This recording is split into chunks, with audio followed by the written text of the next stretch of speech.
सासू माँ की नई सहेली। प्रिया किचन में चाय बना रही होती है और सुमन ड्राइंग रूम में बैठकर मजे से टीवी देख रही होती है। तभी दरवाजे की घंटी बजती है। प्रिया, जरा देखना तो कौन आया है। देखती हूँ मम्मी जी। प्रिया दरवाजा खोलती है तो सामने पड़ोस वाली विमला आंटी खड़ी होती है। नमस्ते आंटी जी, कैसी हैं आप? मैं तो बिल्कुल ठीक हूँ बेटा, पर तेरी सास को क्या हुआ है? आजकल कहीं दिखती ही नहीं है। जब देखो तब टीवी के आगे जमी रहती है। अंदर तो आइए आंटी। अरे ओ दीपक की अम्मा, कहाँ हो? अरे विमला, आओ आओ, क्या बात है, बड़े दिन बाद याद आई तुम्हें मेरी। मैं तो हमेशा ही तुम्हें याद करती हूँ, पर तुम ही गायब रहती हो और आजकल तो बाहर भी नहीं आती जाती। तबीयत तो ठीक है ना तुम्हारी? अरे तबीयत को क्या होना है, इस उम्र में तो कुछ ना कुछ लगा ही रहता है। मेरी छोड़ो, तुम ये बताओ कि क्या चल रहा है गली मोहल्ले में। तुम गली मोहल्ले की छोड़ो, चल तो तुम्हारे पड़ोस में रहा है। तुम्हारी नई सहेली आई है। मेरी कौन सी नई सहेली? मैं तो यहाँ बस तुमसे बातचीत कर लेती हूँ या फिर बाजू वाली शर्मा की बहू से दो चार बातें कर लेती हूँ। इसीलिए तो कहा कि तेरी नई सहेली आई है। अब कोई पड़ोस में आया है तो बात तो होनी ही है। कम से कम इसी बहाने हमारा भी एक ग्रुप बन जाएगा। फिर सब मिलकर अपनी बहुओं की शिकायतें किया करेंगे। दोनों हंसने लगते हैं। तभी प्रिया चाय लेकर आती है और सामने टेबल पर रख देती है। दोनों चाय पीती हैं और बातें करते हैं। चलो मैं चलती हूँ, अब कल मिलते हैं। राम राम। अगले दिन प्रिया किचन में कुछ काम कर रही होती है और सुमन आराम से सोफे पर बैठकर मटर छिल रही होती है। तभी डोरबेल बजती है। प्रिया दरवाजा खोलती है तो सामने उनकी नई पड़ोसन खड़ी होती है। जी, आप कौन? मैंने पहचाना नहीं। नमस्ते बेटा, मैं शारदा, आपके बगल वाले घर में अभी 2-4 दिन पहले ही शिफ्ट हुए हैं। ओह अच्छा। नमस्ते आंटी, अंदर आइए ना आप। देखिए तो मम्मी जी, आज कौन आया है। इतना कहकर प्रिया किचन में चाय बनाने चली जाती है। नई पड़ोसन को घर पे देखकर सुमन थोड़ा हैरान हो जाती है। नमस्ते बहन जी, मैं शारदा, आपकी नई पड़ोसन। अच्छा, आप हैं हमारी नई पड़ोसन। आइए आइए, और बताइए कैसी हैं आप? जी बिल्कुल ठीक हूँ। वो दरअसल घर पर छोटी सी पूजा रखवाई थी, बस उसी का प्रसाद देने चली आई। सोचा इसी बहाने नए पड़ोसियों से भी मुलाकात हो जाएगी। ये तो बहुत अच्छा सोचा आपने। सुमन प्रिया को आवाज लगाती है। अरे ओ बहू, जरा चाय पानी का तो आके पूछ लो। ये आजकल की बहुएं भी ना, जब तक बोलो नहीं तब तक कुछ नहीं करेंगी। आई मम्मी जी। प्रिया चाय लेकर आती है। दोनों बैठकर चाय पीती हैं और खूब सारी बातें करती हैं।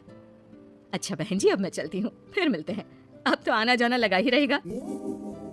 शारदा के जाने के बाद प्रिया किचन से बाहर आती है। क्या बात है मम्मी जी, आप दोनों को देखकर तो लगा ही नहीं कि पहली बार मिल रही हो। आप दोनों तो बिल्कुल बिछड़ी हुई सहेलियों की तरह बातें कर रही थी। अरे जब दो औरतें मिल जाती है ना, तो बातें अपने आप ही निकल आती है। अब तू अपने काम पर ध्यान दे, बातों पे नहीं। ऐसे ही कुछ दिन बीत जाते हैं। अब सुमन और शारदा अच्छी सहेलियां बन गई होती हैं। दोनों एक साथ मंदिर जाती, मार्केट जाती और कभी कभी तो विमला भी इनके साथ मिलकर खूब हंसी ठिठोली करती। एक शाम तीनों बैठकर सुमन के घर पर चाय पी रही होती हैं कि तभी बहुत तेज बारिश शुरू हो जाती है। सुमन जोर से प्रिया को आवाज लगाती है। प्रिया, ओ प्रिया, देख कितनी तेज बारिश हो रही है। जाके छत से सारे कपड़े ले आ, नहीं तो सब भीग जाएंगे। सुमन 2 बार आवाज लगाती है लेकिन प्रिया का कोई जवाब नहीं आता। शायद प्रिया कुछ काम कर रही है, इसीलिए कुछ जवाब नहीं दे रही। अरे काहे का काम, आराम फरमा रही होगी महारानी। तभी प्रिया बीमार हालत में अपने कमरे से बाहर निकलती है। हाँ मम्मी जी, क्या हुआ?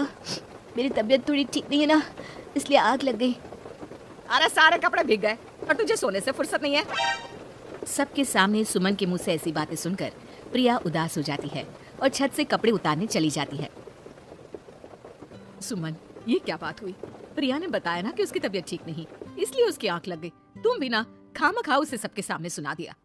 अरे आप नहीं जानती शारदा जी, कुछ बहुएं ना बहुत आलसी होती है, घर का एक काम नहीं करना चाहती। ऐसा नहीं है सुमन, तुम्हारी बहू तो बहुत प्यारी है, तुम्हारी सारी बात भी तो मानती है।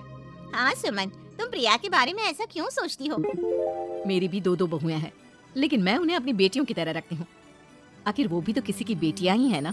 और अगर तुम ऐसा ही व्यवहार करोगी तो एक दिन प्रिया भी तुम्हारे साथ ऐसा ही बर्ताव करेगी। शारदा और विमला की बातें सुनकर सुमन की तो बोलती बंद हो जाती है। वहीं प्रिया भी बाहर से सारी बातें सुन रही होती है। अरे मैं कोई उसकी दुश्मन थोड़ी ना हूँ, मैं भी उसकी माँ हूँ, लेकिन कभी कभी सास बनना पड़ता है, नहीं तो बहुएं हाथ से निकल जाती है। देखो सुमन, ये सब सोच का फर्क है। अगर तुम ये सोचोगी तो कभी प्रिया को अपनी बेटी नहीं बना पाओगी। इतना कहकर शारदा और विमला वहां से चली जाती हैं और सुमन अकेले बैठकर उनकी बातें सोचने लगती है। अगले दिन प्रिया और दीपक अपने कमरे में बैठकर बात कर रहे होते हैं और सुमन उनके कमरे के बाहर कुछ काम कर रही होती है और उन दोनों की बातें सुन लेती है। दीपक, तुम्हें पता है हमारे पड़ोस में जो शारदा आंटी है ना, बहुत अच्छी हैं। अच्छा, ऐसा क्या हो गया जो तुम्हें वो इतनी अच्छी लगने लग गई? कुछ खास नहीं, बस कल जब मम्मी जी मुझे सबके सामने सुना रही थी तो शारदा आंटी ने मेरा साथ दिया। मैं तो सच में हैरान ही रह गई थी जब उन्होंने मम्मी जी को मुझसे ऐसा बर्ताव करने के लिए मना किया। अच्छा, फिर क्या हुआ? होना क्या था, शारदा आंटी तो मम्मी जी को समझा ही रही थी कि बहू को भी बेटी की तरह ही रखना चाहिए, लेकिन मम्मी जी तो मम्मी जी है ना, उन्हें तो मुझ में हमेशा कमी ही दिखती है। काश मुझे भी शारदा आंटी जैसी सास मिली होती जो मुझे भी अपनी बेटी जैसी समझती। सुमन ये सब सुनकर बहुत उदास हो जाती है और वहां से चली जाती है। प्रिया की बातें सुमन के कानों में बार बार गूंज रही थी। उसे बहुत शर्मिंदगी महसूस हो रही थी कि उसने प्रिया के साथ बहुत गलत किया है। अगले दिन सुमन शारदा और विमला को बुलाती है। क्या बात है सुमन, आज तूने ऐसे अचानक क्यों बुलाया? सब ठीक तो है ना? हाँ, सब ठीक है, तुम दोनों बैठो तो सही। तब तक दीपक और उसके पापा भी आ जाते हैं। प्रिया, तुम भी आ जाओ। क्या हुआ मम्मी जी, आपने बुलाया? हाँ प्रिया बेटा, मैं आज सबके सामने तुमसे माफी मांगना चाहती हूँ। मैंने आज तक तुम्हारे साथ बहुत बुरा व्यवहार किया है, लेकिन तुमने कभी भी मेरे साथ बुरा बर्ताव नहीं किया। मुझे अपनी गलती का एहसास हो गया है, हो सके तो मुझे माफ कर देना। प्रिया अपनी सास की बातें सुनकर हैरान हो जाती है। उसकी आंखों में आंसू आ जाते हैं।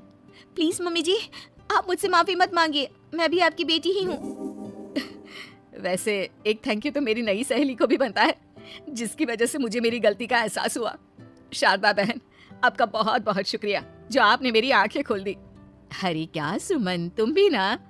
तो फिर इसी बात पर चाय और पकौड़े हो जाए। हाँ हाँ, क्यों नहीं।